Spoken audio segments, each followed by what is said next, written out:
presente. Sergio Ávila, analista de mercados de IG, buenos días.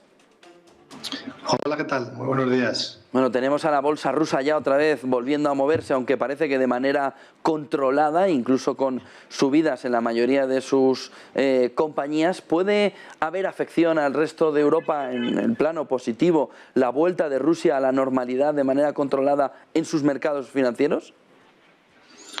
Hombre, hay un factor importante que es que no se pueden poner cortos, ¿no? Con lo cual, pues eso efectivamente lo único que puede provocar es que pues haya cierre de posiciones o compras, ¿no? O cierres, en este caso aquel que estaba corto anteriormente, pues que comprar para cerrar o cubrirse esa posición y por tanto, bueno, pues eso puede llevar algún rebote efectivamente que bueno, se puede haber extendido a las bolsas también en Europa. Yo no me fiaría mucho de esos movimientos que puede hacer hoy el primer día de cotización la bolsa rusa, porque efectivamente sigue habiendo muchos riesgos, ¿no? Al final hay que tener en cuenta que hoy se van a reunir los líderes para ver si ponen más sanciones y eso efectivamente pues a la economía rusa le puede seguir afectando a medida que se siga manteniendo pues la guerra, ¿no? Que cuanto más tiempo se siga manteniendo, pues efectivamente mayor impacto económico va a tener para el país. Así que yo de momento no me fiaría mucho en eso. Lo que sí que me estoy fijando es que, bueno, tras la caída de ayer en los mercados en general en Europa, bueno, pues nos encontramos, Estados Unidos también cayó, vimos que se acercó a una zona de resistencia importante, la media a largo plazo, y desde ahí, bueno, pues corrigió y hoy de nuevo pues está aguantando de cierta manera pues el mínimo de ayer, ¿no? La clave estaría en que si perdiese el mínimo de ayer, pues que podríamos tener alguna corrección adicional. Mientras no lo pierda, pues no pasa nada aquí. Estamos todavía a la expectativa de a ver qué pasa con esas sanciones, también ver cuáles son los datos macro que se publican en el día de hoy, que vamos a tener muchos datos de PMI y que nos van a servir también para hacernos una idea, ¿no?, de cómo va evolucionando la economía. Al final son datos adelantados y el mayor miedo que tiene todo el mundo ahora, o la mayor, bueno, pues el mayor riesgo es esa estanflación posible, ¿no?, con los precios de las energías al alza y ver la posibilidad de que tenga la economía de aguantar esos precios al alza. Hemos visto recientemente como miembros de la OPEP pues han comentado, perdón, de la OPEP no, de la FED, han comentado que a pesar de las subidas de tipos, pues la economía está fuerte, que tiene un buen mercado laboral Estados Unidos y que puede aguantar, pero eso es lo que hay que ir vigilando durante este año, ¿no? Cómo va evolucionando la economía en un entorno de energías, precios energéticos al alza e inflación al alza, ¿no?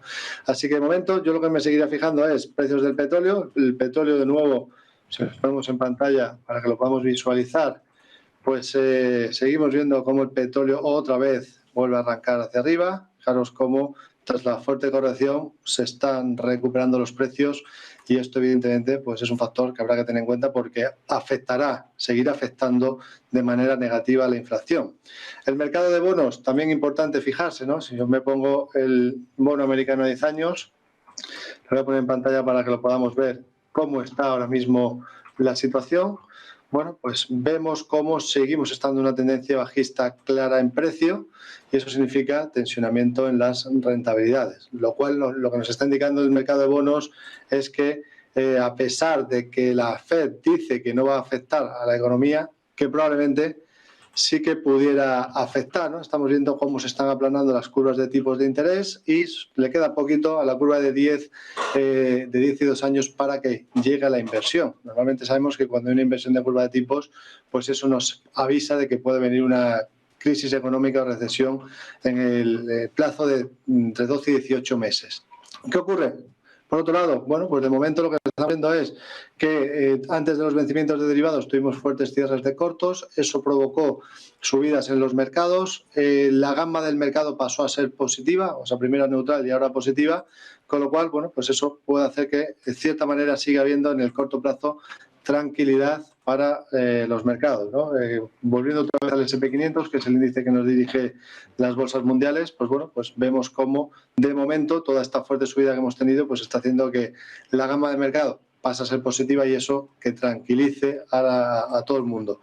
Ahora bien, yo me seguiría fijando, ¿no? S&P 500, que es, como decimos, el índice que dirige todo, pues ver si es capaz de superar, para mí la zona clave estaría en el entorno de los 4.550, que es el 61,8% de todo el tramo de caída anterior. Si vemos que es capaz de y vemos que entra dinero real al mercado, que de momento no se está viendo que toda esta subida esté siendo con nuevo dinero, sino con cierre de cortos y posicionamientos de los dealers, ¿no? Y de las, en principio, manos más débiles, pues tendríamos que ver una superación de ese 61,8% Fibonacci para pensar que realmente a partir de ahí pudiéramos ser o podríamos pensar que lo peor ha podido pasar de toda la guerra y de todo. Aún así, no sabemos efectivamente todavía cuál va a ser el devenir de la guerra, si va a haber más sanciones y, por lo tanto, cuanto más dure, evidentemente, más impacto económico negativo tendremos en la economía y, por lo tanto, los beneficios empresariales.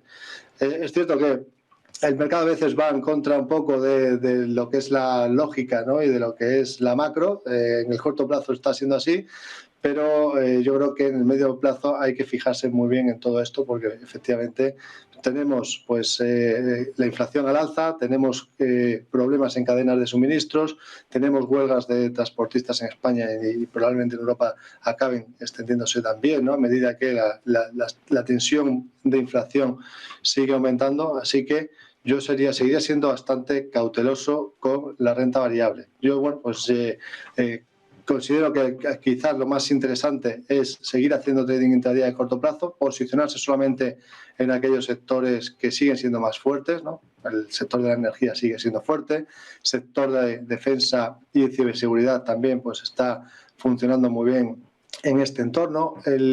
Todo lo que tiene que ver con los materiales básicos lo ha hecho bien y puede ser que lo siga haciendo bien, ¿no? Por ejemplo, pues estamos viendo al oro como a medida que surge cualquier mínima duda sobre la guerra, pues vuelve a actuar como refugio. Aquí tuvimos una fuerte corrección, pero de momento ha aguantado bien el soporte y la tendencia sigue siendo alcista, con lo cual los metales pues también pueden estar ahí en ese entorno de que lo puedan seguir haciendo bien en la situación actual.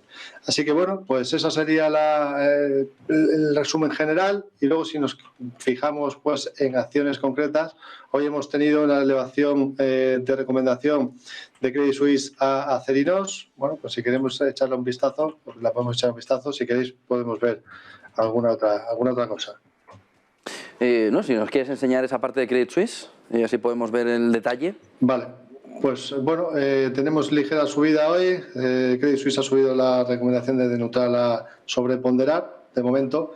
Bueno, pues todo el tema de las aceleras ya habéis comentado, ¿no? El tema de ArcelorMittal, que están sufriendo con los precios elevados de la luz.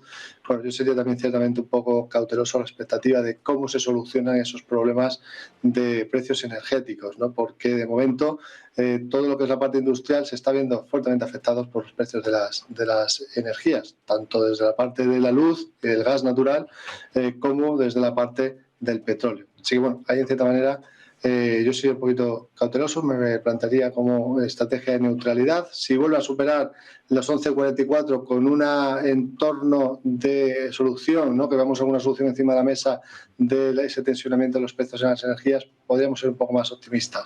Pero bueno, de momento, pues cautela también en este caso en Acerinox, a pesar de la subida de recomendación por parte de Credit Suisse.